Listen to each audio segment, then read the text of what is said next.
Hey, what is up, guys? It is Jaden Yuki coming at you with another deck profile here today. And today, I have my Kagero Dragonic Overlord, the Great Standard deck profile. So, if you guys don't know, I recently did a Dragonic Overlord The End deck profile. And that deck was just awesome in of itself, but I wanted to give the Great a shot. I finally picked some up, and I thought I'd do a deck profile on it. So, without further ado, let's just get right into this. First of all, everyone asks, do you use Gift 2 or Gift 1? The biggest, thing to decide, if you are going up against, maybe a Protect heavy deck, maybe Force 2 is the way to go.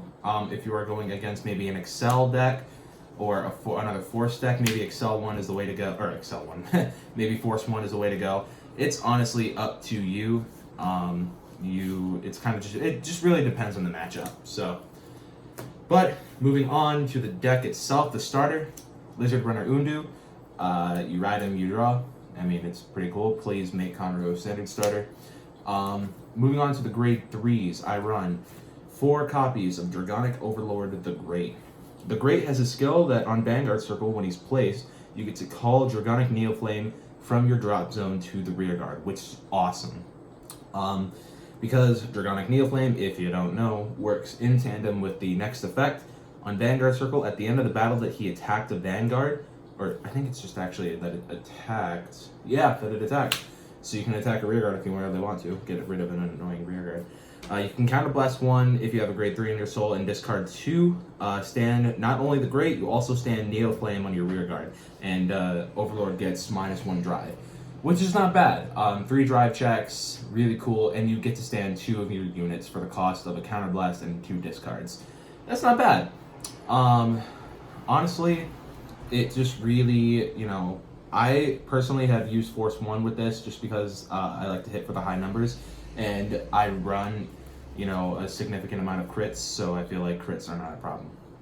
The next grade 3 I run is obviously 3 Dragonic Overlord. Dragonic Overlord, Soul Blast 1, you gain 10k, and at the end of the battle that he attacked, you can counterblast 1, discard 2, he stands with -1 drive. One of the first standard cards ever made. Solid card, honestly. Not bad, and he's just basically the card, your first ride target if you want to have. And there's not really a whole much to say about him. The last grade 3 I run is 1 Dual Axe Arc Dragon. Might bump him up to 2 and have 10 grade 3s. It's honestly, I don't know. It's just some, I don't know. He's kind of like a miniature finisher, just a little tech. I have no idea. But if you want to ride him, you can counterblast 1, discard a card, and retire your opponent's entire board, and then you can. It gives them basically a battle door effect for the entire turn. Everything on your board gets battle door effect. So combined with the multiple forests, if you don't have another copy of this guy just happens to be in your hand, I mean, why not? It's a little tech, and it's fun. So that is it for the grade 3s. There's 9. Next up for grade 2s, I run 4 Berserk Dragon. Berserk Dragon's got the skill, he's from all the way back from BBT01. When placed, you can counterblast 1 and soul blast 1. You kill an opponent's rear guard, and if he's on the Vanguard Circle, you get to draw. So if you place him on rear guard, you won't be able to get that draw, but he's your ideal ride target for grade 2. And when he attacks, if you have more rear guards than your opponent, he gains 3k. So he can be a 13k attacker, which is awesome, because it gets those force numbers, and that's really, really cool. The next grade 2 that I run is 4 Dragonic Neoflame, basically the quote-unquote Legion mate for, Overlord.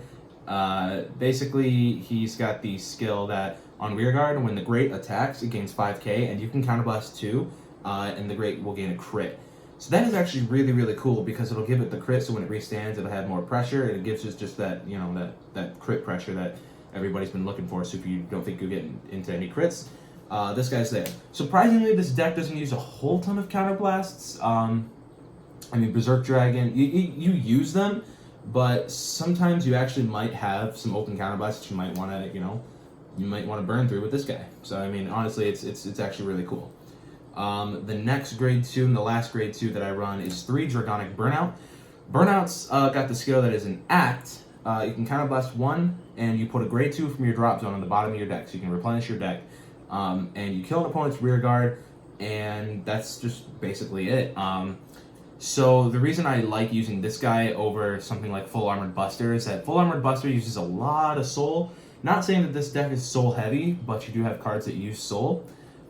So I just prefer to use this guy, and he can kill an opponent's rear guard. I do see why running Full Armored Buster is beneficial. I mean, you can search your, the top 7 for an Overlord, which is really, really beneficial, because you might not have it in your hand. But, if you really just want a cheaper card, I mean, Full Armored Buster isn't that bad, but if you just really want this simple card that can kill an opponent's rear guard, and it can help you replenish your deck, go ahead. I mean, it's a really, really solid card.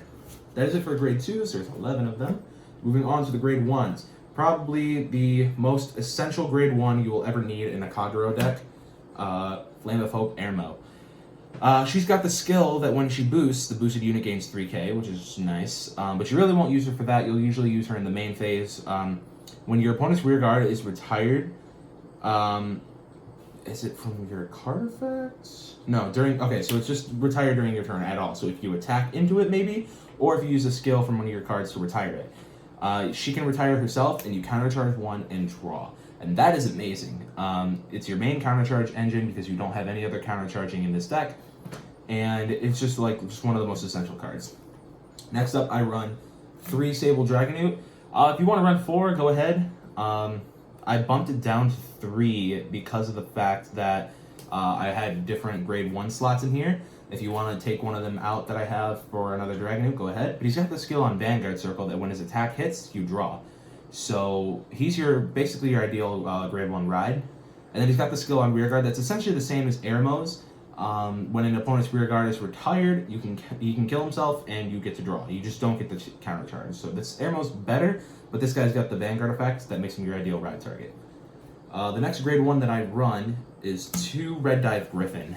Griffin has the ability that on rearguard, when he boosts a Vanguard, when your opponent's Guardian is placed, you can Soul Blast 1. In exchange for Griffin retiring at the end of the battle, the Guardian is forced to retire. So let's just say you're attacking with your second Overlord, and they do use a heal trigger to guard.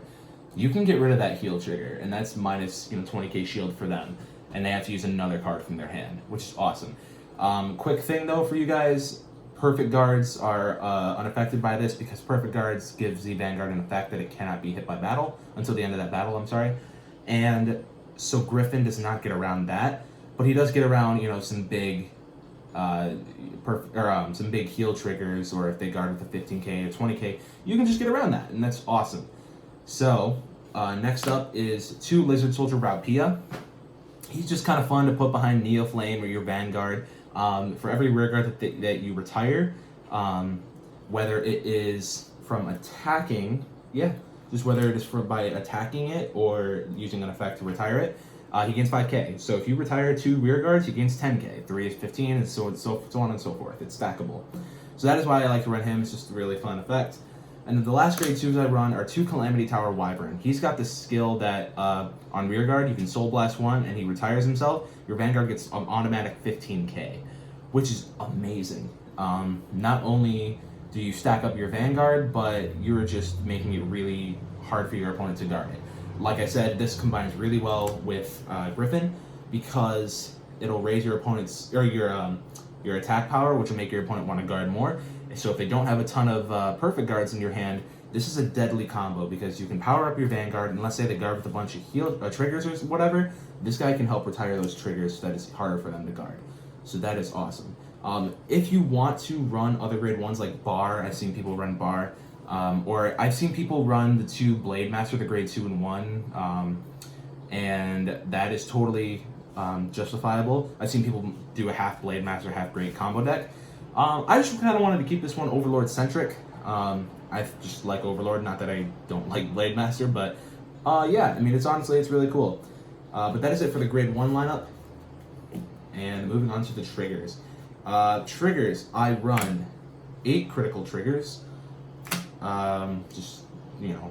So 2 or 4 of this guy and then 2 of each of this guy. I don't even fucking know their names. Angry Horn Dragon, Rakshasa, and Tar. There we go. I run 8 crits, and then obviously I run the 4 draw and 4 heal. The reason that I run the 8 crits is because of the fact that you draw enough in this deck. You have Airmo and Sable Dragonite to get you cards. You have Berserk Dragon that gets you cards. You have multiple drive checks which get you more cards. So I feel like the extra draw triggers aren't really that needed, and I feel like the crits add that extra pressure. So that is why I run the 8 crits. But that is about it for the deck. It is a lot of fun, actually. I really enjoy it.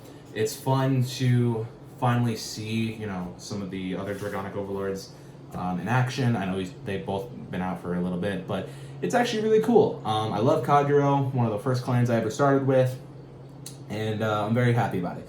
Stay tuned. I will be coming out soon with a Nova Grappler deck profile, Grand Blue deck profile, Aquaforce deck profile. So there are a bunch more coming out soon. Thank you guys so much for watching. Please comment, like, subscribe, smash that like button, and hit that bell notification so you know when I post again. Thank you guys again so much for watching. This is Jade Nuki signing out. Later.